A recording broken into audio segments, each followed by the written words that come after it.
আপনার নবী দিন ও দুনিয়ার বাদশা রহমাতুল লিল আলামিন নবী আমার দুনিয়ার জমিনে আগমন করলেন। আম্মা জান আমেনা বলেন, আমি আমেনা আশ্চর্য হয়ে গেলাম। আমি আমেনা দেখতে পেলাম সাধারণ ঘরে যদি কোনো সন্তান জন্মগ্রহণ করে ওই সন্তানের গায়ে ময়লা লেগে থাকে, ওই সন্তানের গায়ে রক্ত লেগে থাকে, কিন্তু আমি আমেনা লক্ষ্য করে দেখলাম আমার বেটার গায়েতে খুশবুই খুশবু হয়ে রয়েছে। আম্মা জান আমেনা বলেন, সাধারণত ঘরে যদি কোনো ছেলে সন্তান জন্মগ্রহণ করে তাদেরকে মুসলমানি করা হয়, সাত খাদনা করাতে হয়, কিন্তু আম্মা জান আমেনা বলে আমি আমেনা দেখতে পেলাম কে জানো আমি আমেনা আমার গর্ভ থেকে আমার বেটাকে মুসলমানি করে খাদনা করে পাঠিয়েছে। জোরে বলুন সুবহানাল্লাহ। আম্মা জান বলেন আমি আমেনা সাহায্য করে দেখলাম সাধারণত সন্তানেরা যখন দুনিয়া জমিনে আসে তাদের হাত দুটো বন্ধ থাকে, কাঁদতে কাঁদতে দুনিয়া জমিনে আসে, কিন্তু আম্মা জান আমেনা বলে আমার বেটা মুহাম্মদ যখন দুনিয়া জমিনে আসলো আমি আমেনা লক্ষ্য করে দেখতে পেলাম আমার বেটার হাত দুটো মোনাজাত অবস্থায় রয়েছে। জোরে বলেন সুবহানাল্লাহ। আম্মা জান আমেনা বলেন আমি আমার বেটাকে যখন শুইয়ে দিলাম আমার বেটা শুয়ে থাকলো না, সে উঠে বসলো, বসে থাকার কিছুক্ষণ পরে সিজদাতে চলে গেল। সিজদা থেকে উঠে এই আঙুলটা তুলে আল্লাহ পাকের দরবারে কি যেন বলল। আল্লাহ রাসূল যখন বড় হলেন তার চাচা যান আবু তালেব তাকে এই ঘটনাটা যখন শোনায় আল্লাহ রাসূল বলেছিলেন চাচা যান আমি ওই দিনেতে আল্লাহ পাকের দরবারে আঙুলটা তুলে আল্লাহ পাকের শুকরিয়া আদায় করে বলেছিলাম আল্লাহ পাক এই দুনিয়াটা হলো আপনার দুনিয়া, এই দুনিয়া আপনার নিয়ম কানুন চালু থাকবে, আপনার কানুন চালু থাকবে। আল্লাহ পাক এই প্রতিজ্ঞা নিয়ে দুনিয়া এসেছে আপনার হুকুম পালন করব। জয় বলুন সুবহানাল্লাহ।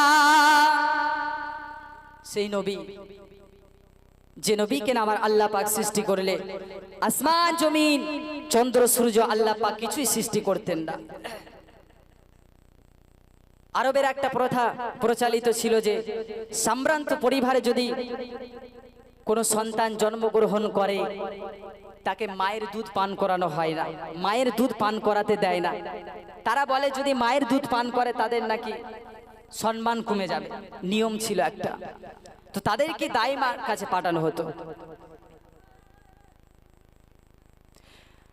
মক্কার মরুভূমি এলাকায় কিছু মহিলা ছিলেন নামুদাদো সে হে জমালে মুস্তাফা দেখো, তমন্না মুদাদো সে হে জমালে মুস্তাফা দেখো, हबीबे किबरिया देखो, इमामुल अंबिया देखो, वो जिनके दम कदम से सुबह नबी रोशनी पाए, वो जिनके दम कदम से सुबह नबी रोशनी पाए, तमन्ना कर दिया जिसने फजा हो रहनुमा देखो, तमन्ना मुददो से है जमाले मुस्तफा। लिखते लिखते চোখে ঘুম চলে আসে,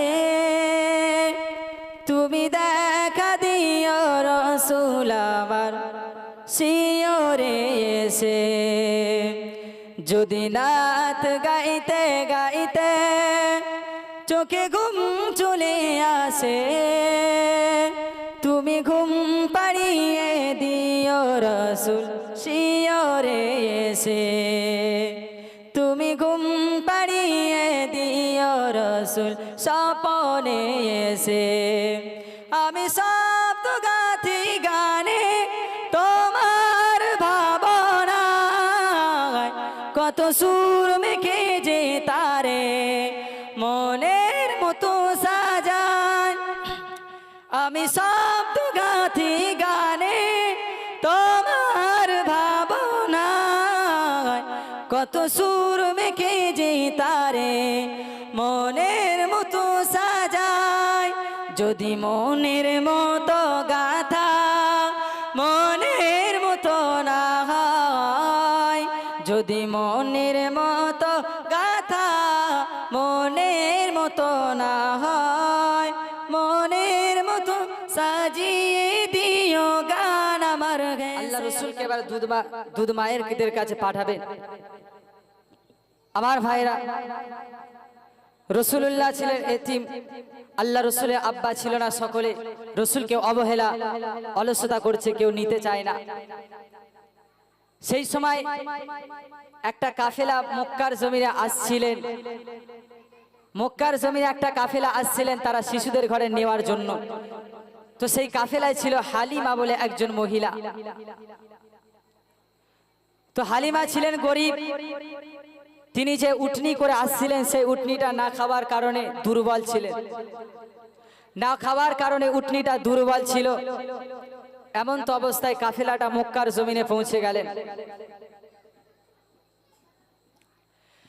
যখন একে একে মক্কার জমিনে পৌঁছে গেল, সকল স্ত্রীরা মক্কার ধনী সন্তানদের ঘরে নিয়ে চলে যায়। হালিমার আসতে দেরি হয়, কেননা হালিমার উটনিটা ছিল খুবই দুর্বল।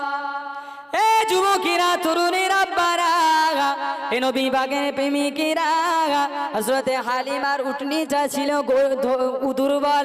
উটনিটা আস্তে আস্তে আসে, যখন কাফেলার সকল মহিলারা মক্কার সমস্ত ধনী বাচ্চা নিয়ে চলে যায়। এমন তো অবস্থায় তারা মক্কার জমিন থেকে যখন বের হবে, তখন দেখতে পেলেন হালিমা মক্কাতে প্রবেশ করছে। ওই স্ত্রীগুলো বলল, ও হালিমা, আর মক্কাতে যেও না, কেননা আমরা সকল ধনী সন্তানদেরকে নিয়ে চলে এসেছি, আর মাত্র একটা সন্তান হয়েছে যার নাম মুহাম্মদ, তার বাপের নাম হলো আবদুল্লাহ। আবদুল্লাহ ইন্তেকাল করেছে। ও হালিমা, তুমি তো গরিব, তুমি যদি ওই সন্তানটাকে নিয়ে আসো, তুমি খেতে দিতে পারবে না, তাকে লালন পালন করতে পারবে না, তুমি ওখানে যেও না।